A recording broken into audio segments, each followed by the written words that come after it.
الحمد للہ الکبیر المتعال نصلی و نسلم علی سید الانس والجان۔ قرآن کریم کے طلباء و طالبات، السلام علیکم ورحمۃ اللہ وبرکاتہ۔ انشاءاللہ اب ہم سورۃ الانعام کا آغاز کرنے جا رہے ہیں، جس میں ہم پہلے سورت کے متعلق کچھ تعارفی گفتگو کریں گے، پھر پہلی 5 آیات کا ترجمہ اور تفسیر کریں گے۔ معزز سامعین و سامعات، سورۃ الانعام مکی سورت ہے جو 165 آیات اور 20 رکوعات پر مشتمل ہے۔ انعام نعم کی جمع ہے، جس کے معنی ہے مویشی، چوپائے۔ چونکہ مویشی بھی اللہ کی نعمت ہے نا، اس لیے ان کو انعام کہا جاتا ہے۔ چونکہ اس صورت میں جانوروں کے متعلق مشرکین کی جہالتوں اور رسموں کی نشاندہی اور ان کی تردید اور اصلاح مذکور ہے، تو اسی نسبت سے اس صورت کا نام سورۃ الانعام ہے۔ اس سے پہلے ہم جو 5 صورتیں پڑھ چکے ہیں، ان میں صرف سورۃ الفاتحہ مکی صورت ہے، بقیہ 4 بڑی صورتیں مدنی ہیں، سورۃ البقرہ، آل عمران، نساء اور مائدہ وغیرہ۔ اب آگے جو 4 صورتیں آ رہی ہیں، ان میں 2 مکی ہیں اور 2 مدنی ہیں۔ سورۃ الانعام اور سورۃ الاعراف مکی ہیں، جبکہ سورۃ الانفال اور سورۃ التوبہ مدنی صورتیں۔ اگر مکی اور مدنی صورتوں کے لحاظ سے قرآن کا حجم دیکھا جائے نا، تو 2/3 قرآن مکی ہے۔ مکی صورتوں میں گفتگو کا انداز بالکل مختلف ہے، جس کا احساس آپ کو سورۃ الانعام سمجھتے ہوئے ہو جائے گا۔ ان میں ایمانیات ثلاثہ، 3 بڑے بڑے ایمانیات، یعنی اللہ، آخرت اور رسالت پر ایمان کے بارے میں تفصیلی دلائل بیان ہوئے ہیں۔ پھر مکی صورتوں میں بڑے بڑے انسانی اخلاق کی تلقین و تاکید آئی ہے، جن پر اسلام معاشرے کی تکمیل چاہتا ہے۔ اگر کسی کے ایمانیات ثلاثہ مضبوط ہو جاتے ہیں تو اس کی عملی زندگی کا انداز اور جد و جہد کے میدان یکسر بدل جاتے ہیں۔ پھر یہ سورۃ الانعام مکی دور کے بھی آخری زمانے میں بیک وقت 70,000 فرشتوں کی نگرانی میں نازل ہوئی ہے، جب دعوت توحید و اسلام دیتے ہوئے تقریباً 12 سال گزر چکے تھے، جب مخالفت اور مزاحمت کی انتہا ہو چکی تھی۔ جس رات یہ نازل ہوئی، اسی رات آپ صلی اللہ علیہ وسلم نے اسے قلم بند کروا دیا۔ اس صورت کے مضامین پر غور کرنے سے معلوم ہوتا ہے کہ اس صورت میں مشرکین کے لیے اسی انداز میں اتمام حجت کیا گیا، جس انداز میں مدنی صورتوں میں اہل کتاب پر اتمام حجت کیا گیا، اور اہل ایمان کی طویل جد و جہد کے باوجود دعوت اور محنت نتیجہ خیز نہ ہونے پر اضطراب اور دل شکستگی سے بچانے کے لیے تسلی بھی گویا اس میں نازل کی گئی۔ سورۃ الانعام کے بارے میں امام قرطبی رحمہ اللہ فرماتے ہیں کہ یہ سورت اصول دین کا ماخذ ہے۔ علماء کرام نے عقائد و نظریات کے مسائل اسی سورت سے اخذ کر کے مرتب کیے، لہذا اصول دین جاننے کے لیے اس سورت کا سیکھنا ضروری ہے۔ تو گزشتہ 4 مدنی صورتوں میں یہ بھی ذہن میں رہے کہ یہود و نصارہ اور منافقین کے عقائد و نظریات اور عملی زندگی کے کرداروں پر گفتگو ہوئی۔ اس صورت میں مشرکین و ملحدین، دہری قسم کے لوگوں اور مادہ پرستوں کی بھی تردید کی گئی۔ توحید خداوندی پر اصول و دلائل پیش کیے جائیں گے۔ اللہ تعالیٰ کا وجود اور اس کی صفات قاہرہ کے ذریعے تمام عالم میں اس کا قبضہ اور تصرف ثابت یعنی پروف کیا جائے گا۔ اس ساری تعارفی گفتگو کے بعد اب سورۃ الانعام کی پہلی آیت دیکھیے۔ الحمدللہ الذی خلق السماوات والارض، تمام تعریفیں اسی اللہ کے لیے ہیں جس نے آسمانوں اور زمین کو پیدا کیا۔ ایک قرآن مجید میں 5 سورتوں کا آغاز الحمدللہ کے کلمہ سے ہوا ہے۔ سورۃ الفاتحہ، انعام، کاف، سبا اور فاطر۔ اس میں جو 2 صورتیں ہیں، سورہ سبا اور فاطر، یہ تو اکٹھی ہیں۔ بقیہ صورتوں میں تقریباً 7 پاروں کا وقفہ ہے۔ الحمدللہ ایک دعویٰ ہے، کلیم ہے کہ تمام تعریفیں یا وہ تعریفیں جو کسی معبود میں ہونی چاہیے وہ سب اللہ کے لیے مختص ہیں۔ اس کو ثابت یعنی پروف کرنے کے لیے دلائل پیش کیے گئے۔ الحمدللہ الذی خلق السماوات والارض وجعل الظلمات والنور، کہ تمام تعریفیں اسی اللہ کے لیے ہیں جس نے آسمانوں اور زمین کو پیدا کیا اور بنایا اندھیروں اور روشنی کو۔ دیکھیے یہ وہ حقائق ہیں جن کو ماننے کے لیے کسی خاص غور و فکر کی ضرورت نہیں ہے۔ اور پھر مشرکین مکہ کے نزدیک تو یہ تسلیم شدہ حقیقت تھی، ایڈمیٹڈ ایکسیپٹڈ ریئلٹی تھی کہ زمین و آسمان اسی ایک اللہ کی تخلیق ہیں۔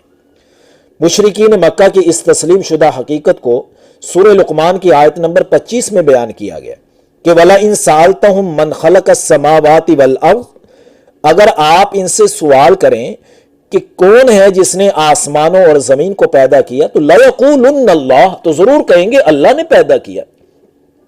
تو ان کی اس تسلیم شدہ حقیقت کو یہاں بطور حجت ذکر کیا گیا۔ تو جس طرح آسمان و زمین کی تخلیق تسلیم شدہ حقیقت ہے، اسی طرح روشنی اور تاریکی کا فرق بھی ہر آنکھ محسوس کر لیتی ہے، جو ایک ذات وحدہ لا شریک ہستی کے وجود کو ثابت کر رہی ہے۔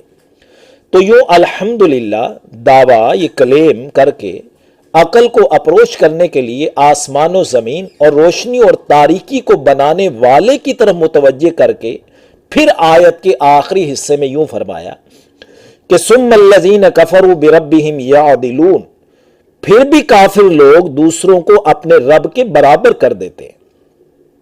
یہاں جو ثم کا لفظ ہے وہ استبعاد کے لیے، کہ یہ بات عقل سے بعید ہے کہ ان دلائل کے باوجود بھی مخلوق میں سے کسی کو اللہ کے برابر کر دو اور اس کو اللہ کی طرح متصرف سمجھنے لگو۔ گویا ایسا عقل عقل مندی نہیں بلکہ بہت بڑی حماقت ہے۔ اب آگے دوسری آیت سمجھنے سے پہلے پہلی آیت کا مکمل ترجمہ ذرا سن لیجئے۔ تمام تعریفیں اس اللہ کے لیے ہیں جس نے آسمانوں اور زمین کو پیدا کیا اور بنایا اندھیرے اور روشنی کو، پھر بھی یہ کافر لوگ دوسروں کو اپنے رب کے برابر کر دیتے ہیں۔ اب آیت نمبر 2 دیکھیے، هو الذی خلقکم من طین، وہی تو ہے جس نے تمہیں مٹی سے پیدا کیا۔ آدم علیہ السلام کا یہ جو مادی جسم تھا اس کو مٹی سے ہی پیدا کیا تھا۔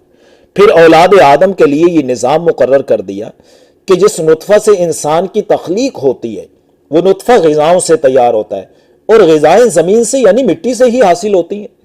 تو یوں اللہ تعالیٰ نے انسان کو مٹی سے ہی پیدا کیا اور یہاں سے انسان کی ابتدا ہو گئی۔ آگے فرمایا ثم قضا اجلا، پھر زندگی کی ایک مدت مقرر کر دی، یعنی اس مدت پر انسان مر جاتا ہے۔ واجل مسمى، اور ایک دوسری مدت بھی مقرر ہے یعنی قیامت کی، لیکن اس مقررہ مدت کے لیے فرمایا کہ عندہ، کہ قیامت کی مقررہ مدت کا علم صرف اللہ کے پاس ہے، جبکہ انسان کی موت کا مقرر وقت فرشتوں کو بتا دیا جاتا ہے۔ جب فرشتہ ماں کے رحم میں بچے کی روح پھونکنے آتا ہے تو موت کی مدت کا اعلان کر جاتا ہے۔ تو یہاں انسان کی پیدائش کی ابتدا اور پھر 2 طے شدہ امور بیان کر دیے کہ ہر انسان کی موت کا وقت بھی معین ہے اور دوبارہ اٹھنے کا وقت بھی طے شدہ ہے۔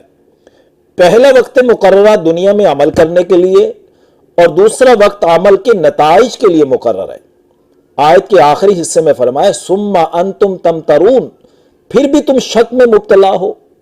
تو یہاں بھی ثم استبعاد کے لیے کہ دوبارہ اٹھنے کے بارے میں تمہارا شکوک و شبہات میں مبتلا ہونا عقل مندی کی علامت نہیں ہے۔ یعنی انسانوں کے پیدا ہونے اور مرنے کا مشاہدہ تو تم روزانہ کی بنیاد پر کر رہے ہو، اس سے تمہیں اس ذات کے کمالات کا اندازہ ہو جانا چاہیے کہ جو پہلی مرتبہ پیدا کر سکتا ہے وہ دوبارہ بھی پیدا کر سکتا ہے۔ تو ان تمام اشاروں کے باوجود تمہارا شکوک و شبہات میں مبتلا ہو جانا عقل مندی کی علامت نہیں بلکہ نری حماقت اور غفلت کی نشاندہی ہے۔